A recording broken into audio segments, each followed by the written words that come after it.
بسم اللہ الرحمن الرحیم ربی اشرح لی صدری ویسر لی امری واحلل عقدۃ من لسانی یفقہوا قولی ربی یسر ولا تعسر وتمم بالخیر وبک نستعین آمین یا الہی آمین۔ دیکھیے آج کا میرا ٹاپک ہے انسان کیسے اپنے آپ کو بدل سکتا ہے اور ہمیں اللہ کی طرف سے ہدایت کیسے مل سکتی ہے۔ الحمدللہ اللہ نے ہمیں اپنا ذکر کرنے والے یا سننے والوں میں رکھا ہے۔ سوچئے دنیا میں کروڑوں لوگ ہیں جنہیں آج تک اللہ کا نام لینے کی توفیق بھی نہیں ملی، لیکن اللہ نے ہمیں اپنے گھر، اپنے کلام، اپنے ذکر کی محفلوں میں بیٹھا دیا۔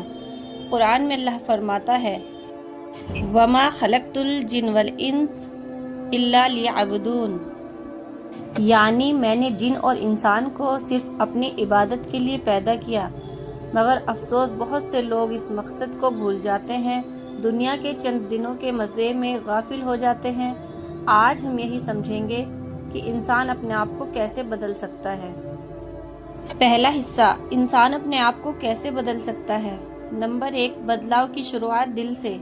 رسول اللہ صلی اللہ علیہ وسلم نے فرمایا اللہ تمہاری شکل، صورت و مال کو نہیں دیکھتا بلکہ تمہارے دل اور اعمال کو دیکھتا ہے۔ صحیح مسلم کی حدیث ہے۔ اس کا مطلب ہے کہ بدلاؤ کا اصل دروازہ دل ہے۔ اگر دل بدل گیا تو انسان کی پوری زندگی بدل جاتی ہے۔ غلطیوں کو ماننا اور توبہ۔ قرآن میں اللہ فرماتا ہے ان اللہ یحب التوابین، یعنی اللہ توبہ کرنے والوں کو پسند کرتا ہے۔ توبہ کے 3 حصے ہیں۔ نمبر 1، گناہ چھوڑ دینا۔ نمبر 2، دل سے افسوس کرنا۔ نمبر 3، دوبارہ نہ کرنے کا پکا ارادہ کرنا۔ نمبر 3، اچھے ماحول کا اثر۔ رسول اللہ صلی اللہ علیہ وسلم نے فرمایا انسان اپنے دوست کے دین پر ہوتا ہے تو دیکھو کس کو دوست بنا رہے ہو۔ ابو داؤد۔ اگر دوستوں کی محفل غفلت اور گناہ میں ہو تو انسان بدلنا تو دور اور برا ہو جاتا ہے، اگر دوستوں کی محفل نماز، قرآن اور نیکی میں ہو تو انسان کے دل میں روشنی آ جاتی ہے۔ نمبر 4، وقت کی قدر۔ قرآن کہتا ہے والعصر ان الانسان لفی خسر، یعنی قسم ہے وقت کی، انسان گھاٹے میں ہے۔ بدلنے کے لیے کل کا انتظار مت کرو کیونکہ کل کا کوئی بھروسہ نہیں۔ دوسرا حصہ، اللہ کی طرف سے ہدایت کیسے ملتی ہے۔ نمبر 1، قرآن سے ہدایت۔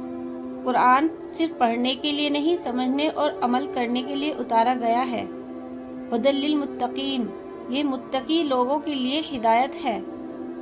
اگر روزانہ قرآن کی ایک آیت بھی پڑھ کر اس کا مطلب سوچیں تو ہماری زندگی میں روشنی آ سکتی ہے۔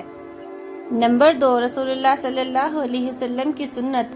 اللہ نے فرمایا لقد کان لکم فی رسول اللہ اسوۃ حسنہ، یعنی تمہارے لیے اللہ کے رسول کی زندگی میں بہترین مثال ہے۔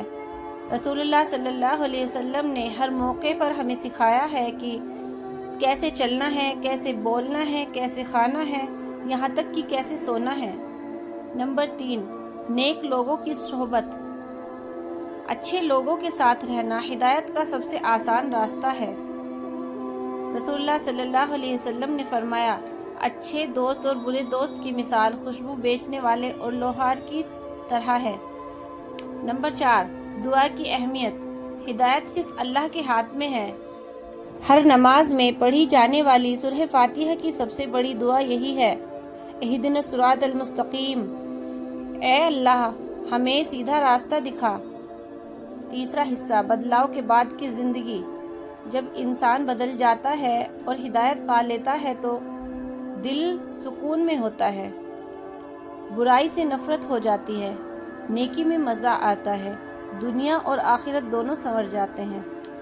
حقیقت کا ایک قصہ، ایک شخص جس نے 40 سال تک نماز نہیں پڑھی، ایک دن مسجد کے پاس سے گزر رہا تھا، اذان کی آواز سنی، دل کانپ گیا، مسجد میں گیا، نماز پڑھی اور روتے ہوئے توبہ کی۔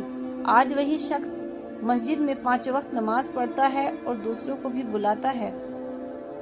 اثردار دعا، اے اللہ ہمارے دلوں کو بدل دے، ہمارے گناہ معاف کر دے، ہمیں سیدھا راستہ دکھا دے، ہمیں مرنے سے پہلے بدل دے اور مرنے کے بعد ہمیں اپنے دوستوں کے ساتھ جنت میں داخل کر دے، آمین۔ دیکھیں بدلنا مشکل نہیں ہے، بس پہلا قدم اٹھانا مشکل ہے۔ اگر ہم اللہ کی طرف ایک قدم بڑھائیں تو اللہ ہماری طرف 10 قدم بڑھاتا ہے۔